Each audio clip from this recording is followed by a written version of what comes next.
This is Career Composer. I'm Erin, and I'm helping you, professionals under 30, navigate your careers with a music-themed twist. I'm giving you the job search and career advice you need to get that job, but we'll also talk about music, how to balance our personal and professional lives, and figure out what we're meant to do. Ready? Let's go.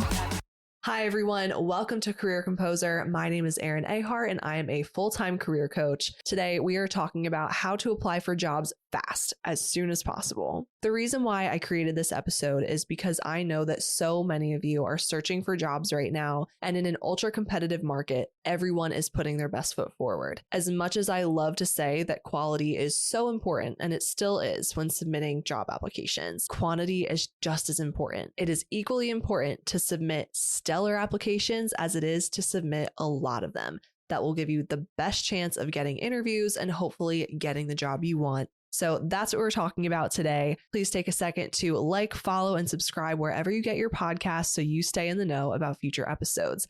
And our socials and everything that you need to know about Career Composer are in the show notes below. Ready? Let's get into it. Basically, applying for jobs fast should be a step-by-step streamlined process, kind of like you're your own personal assembly line.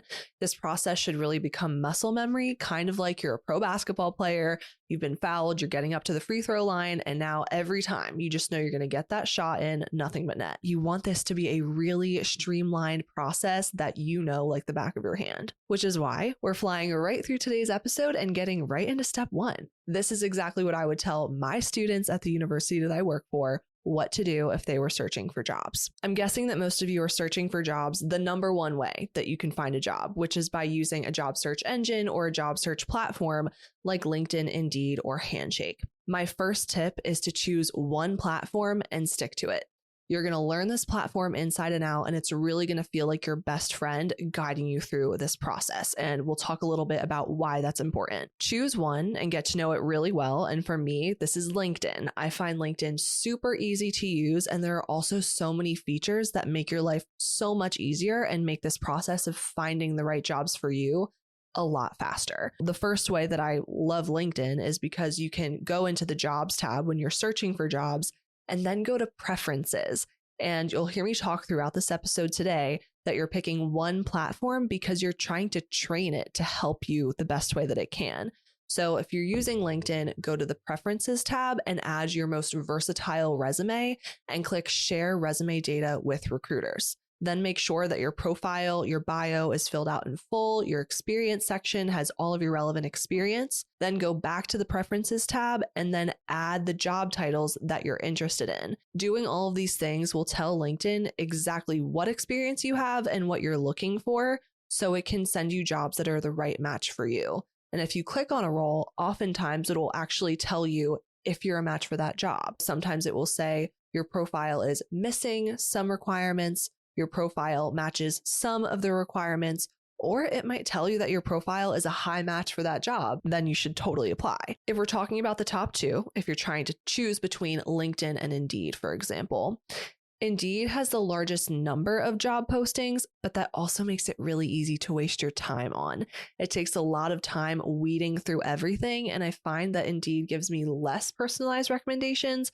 But again, you probably won't miss any opportunities because Indeed scrapes the entire internet and puts everything in one place. Whereas LinkedIn has fewer opportunities, but still has so many out there. And again, I find that it helps candidates find the best match for roles that they're looking for. Just food for thought. The second tip that I have is for you to make a list of 3 to 5 job titles that you're looking for. And I want you to stick to searching for these 3 to 5 types of positions, job titles, or roles. Maybe you have a very specific job in mind that you're looking for, or maybe you're more open-minded. In a competitive market, I'm sure you already know this, but you'll likely have to be flexible with what some of your deal breakers and your nice to haves are, which makes it even harder to kind of keep your job search focused, especially if you're open-minded. Be open to multiple job titles that come your way, as long as this job still makes sense for you and will help you move towards your goals. Focusing on 3 to 5 job titles will help keep you from being overwhelmed by all of the jobs that are available on these massive platforms. At this point, you now know what platform you're going to use and you know what jobs you're searching for. Amazing. Now we can really get started. Tip number 3 is to start searching for and saving jobs once a week. I'm basically asking you to take yourself on a date. Who doesn't want to do that, right? You'll want to start searching for and saving jobs once a week. And maybe this is on a Sunday night. That's when I would probably do it. After I'm done doing my laundry and after I'm done meal prepping, I'm going to take 1 hour every Sunday night to go into my preferred platform and actually hit the save or the like button next to the jobs that I'm interested in. This is helpful for you not only to keep track of the jobs that you want to apply for on the platform all in one place in the saved jobs tab, but it's also telling the platform what you're looking for.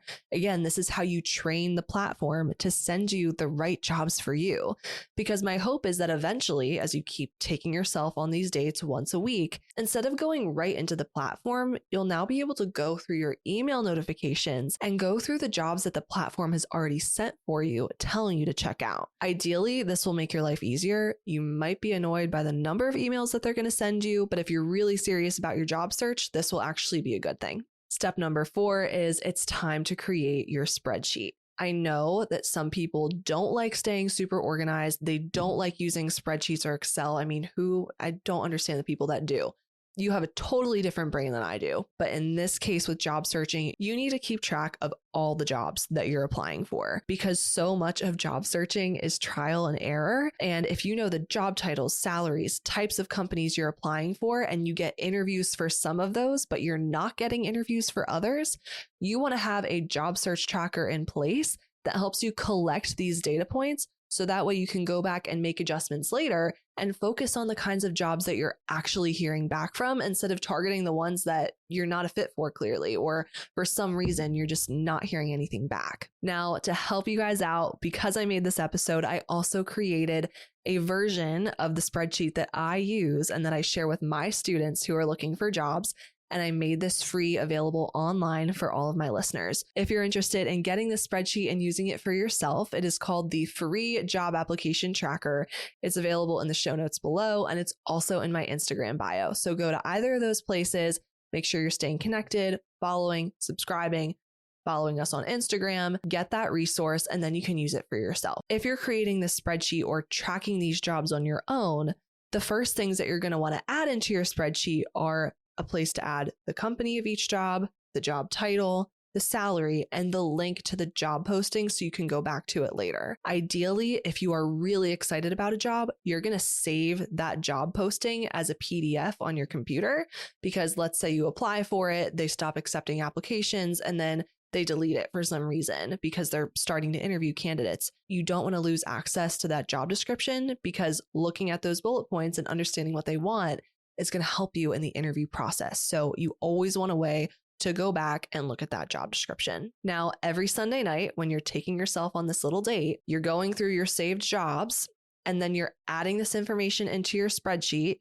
Now, once you've added the links for all of these saved jobs into your spreadsheet, you can go back to the spreadsheet throughout the week and actually start checking things off this list and applying for these roles. In this spreadsheet, as you're starting to apply for these jobs, you'll also need the following columns: whether or not you've applied, whether or not you submitted a cover letter with your application, the date that you applied, whether you followed up with the employer, and whether you landed the interview, were rejected, or didn't hear back, because again, this is helping us collect these data points. I also really love including the column titled Am I actually interested? Because ideally you're interested in all the jobs you apply for, but I know that's not really realistic if you desperately need a job. I still want you to make sure that for the ones you really want, you're actually taking the time to make sure that the quality is really there. You should be taking the time to network, to follow up. And for the few jobs that you would absolutely love, you're doing all of the right things to set yourself up and have the best chance of getting this role. And now we're at step 5. We're almost there. This is the part where you're really going to learn how to apply for these jobs fast. I mean, so much faster than you have been.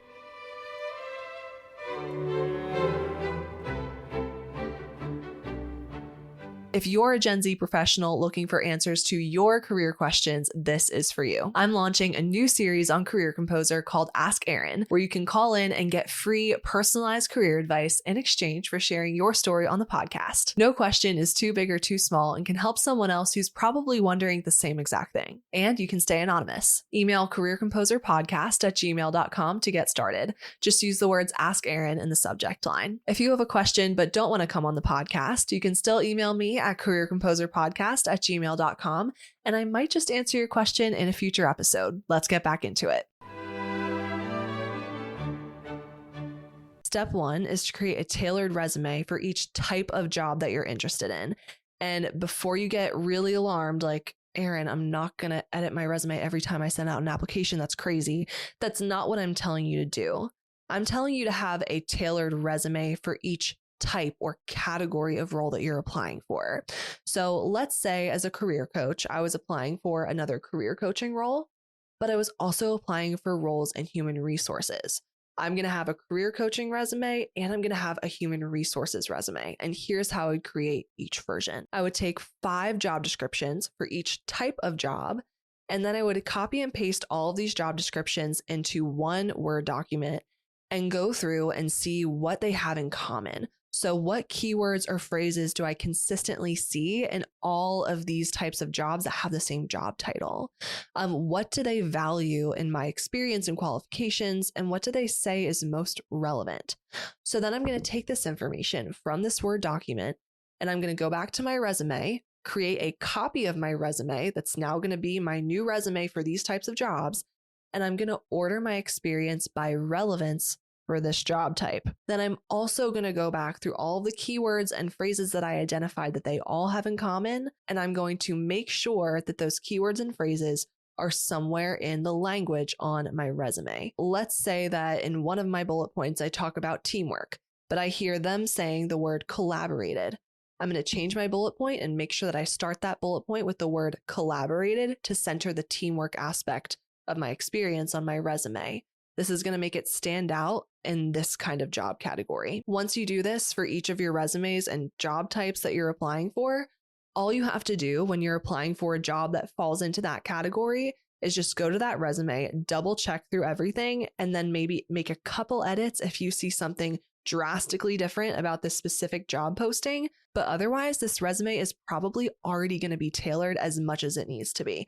So this is already making your life 1,000 times easier. The second piece is creating a stellar cover letter template for each type of job. Again, a cover letter for the career coaching category and a cover letter for the human resources category, if I'm using myself as an example. Now, a few years ago, I would have never, ever advise somebody to create a cover letter template because this document should be highly personalized to that job and that company. But today, the world has just changed so much.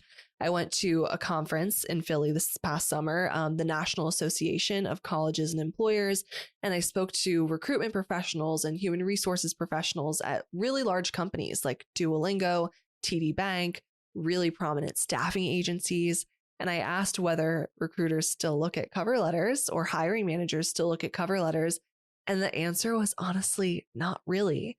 But it's still a red flag if a candidate doesn't submit a cover letter because then they didn't take the time or put that energy into the application, which makes literally 0 sense. But I'm going to leave that there.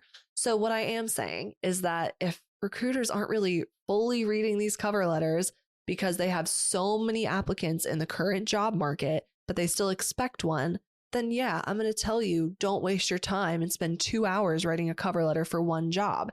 That's a total waste of time, not worth it.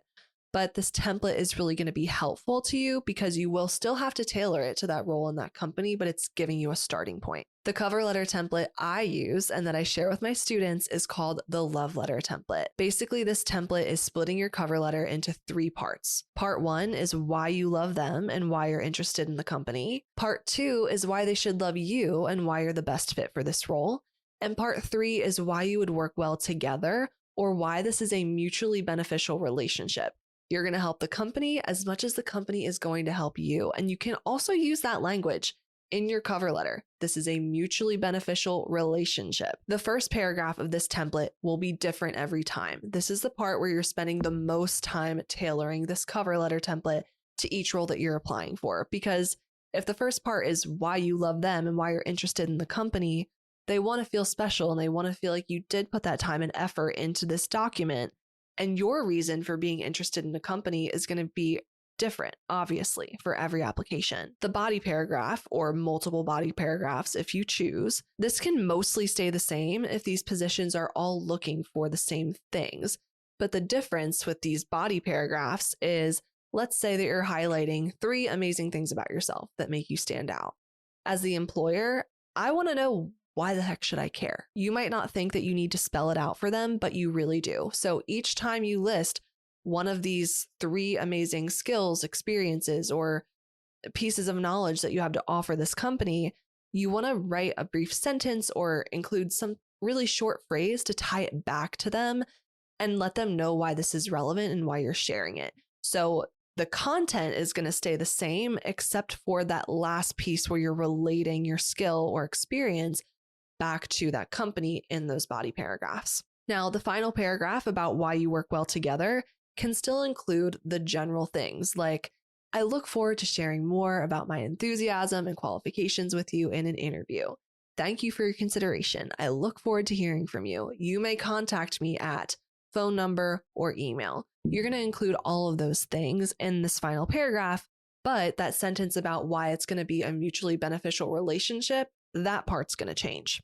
Once you create your cover letter, hopefully in this format of the love letter template, you're going to take 15 minutes to tailor it to each role. The important thing is to tailor it enough so that way this hiring manager thinks that they're special and that you really took time to tailor it to them. And now we're at the final step. I hope this has been helpful so far. So at this point, you have your resume and your cover letter ready to go and you're ready to hit apply. Right? Not so fast, because they always get you with filling out those pesky forms, usually in Workday, where you have to write everything that you already just told them in your resume and copy and paste it into a stupid text box. I'm annoyed by it too. I totally get it. What you're going to do to make this process faster is you're going to open a Word document. Now, if you choose to use my Excel spreadsheet that I'm offering in the show notes below and in my Instagram bio, there's actually a place that's going to help you with this too as part of that spreadsheet, so you don't have to start a separate Word document. But let's say you're starting a separate Word document. For each experience on your resume, in this separate Word document, you are using a title. This is going to be Experience 1, Experience 2, Experience 3, because that's what it's going to say in the form. Experience 1, Experience 2, Experience 3. Then you're copying and pasting your bullet points from each experience and putting it under that label or heading in your Word document. And then when you get to the point where you're filling out this form in Workday, now you can easily copy and paste from this Word document. Ideally, your resume is in PDF format. You might have used some interesting, margins or spacing to get your resume to fit onto one page. It's just going to look a little wonky if you copy and paste right from your resume into the Workday form. That's why we're using a separate document. One last note about this is if you're using the Excel spreadsheet to put your Experience 1, Experience 2, Experience 3, and copying and pasting, if you copy and paste from an Excel spreadsheet into a Workday form, it will add quotation marks around your experience, and you always want to make sure you delete those quote marks. If I'm a hiring manager and I see quotations around something that shouldn't have quotes around it, I'm maybe wondering, did this person use AI? Is this a fake robot that's applying on this person's behalf? So I don't want them to be thinking any of those questions. I just want it to be the plain text. You can use bullet points though. Finally, in these forms, there is usually also a place where you can add key or relevant skills. And usually there's a little search bar and you search for the skill and then you use the plus sign and then you add that skill to this application. If you use the tailored resume and the tailored cover letter template that we already talked about, you probably have a really good idea of what relevant skills you should be adding to this form. But you don't want to have to jog your memory every single time you apply and think, okay, did I add all of them? Did I miss one? So in this same Word document or in the Excel spreadsheet, I also want you to add a section with a list of all the key skills that you want to make sure you remember to add in the moment to that Workday form. So it just makes your process easier and faster in that way too. Okay, that was a lot. hopefully, you've started to apply for way more jobs at this point. Your work is done, right? Still no. I did hear someone say once that you haven't applied for a job unless you followed up. And I do believe that's true. And that's why I added this column to the spreadsheet. Did I follow up? Yes or no? Students often ask me, when should I follow up? Should I wait 2 weeks? What's the right way to do this? I'll give you my short answer now, and then I'll make another episode very soon to really get into the details of this. I don't believe in following up to ask, hey, just check in on my application. Just wanted to make sure you got it. In that case, you're just annoying the employer. They definitely got it. If you followed the instructions, they received your application, and what you're making them do is waste their time going through the hundreds of applications they've received for most likely this one posting, and they're going the extra mile just for you who they don't know and you haven't made an impression yet. So the employer is not going to do that, and they're just going to be annoyed. And honestly, you're lucky if they respond at all. Instead, when you follow up, I want you to add value to this employer. The purpose is not saying, hey, just checking in. The purpose is to share why you're a good fit and why they're using their time wisely by spending more time on your specific application. You actually want to use that body text of the email to your advantage. So that's my opinion on that. Make sure you follow up. But again, there will be another episode coming soon where I tell you exactly how to do this. And I'm also going to share some email templates for following up. So make sure you stay tuned for that. And again, this is all on Instagram, so make sure you follow us there. Okay, that was so much, but I really hope this was helpful. More coming soon on this topic because I know that so many of you are searching for jobs right now. My goal with this podcast is really just to kind of be a personal free career counselor in your ear that you can listen to whenever you need help with something. I really care about your success, so please keep me updated and put in the comments if this was helpful. All right, everyone, happy job searching, and I'll see you next week. Bye.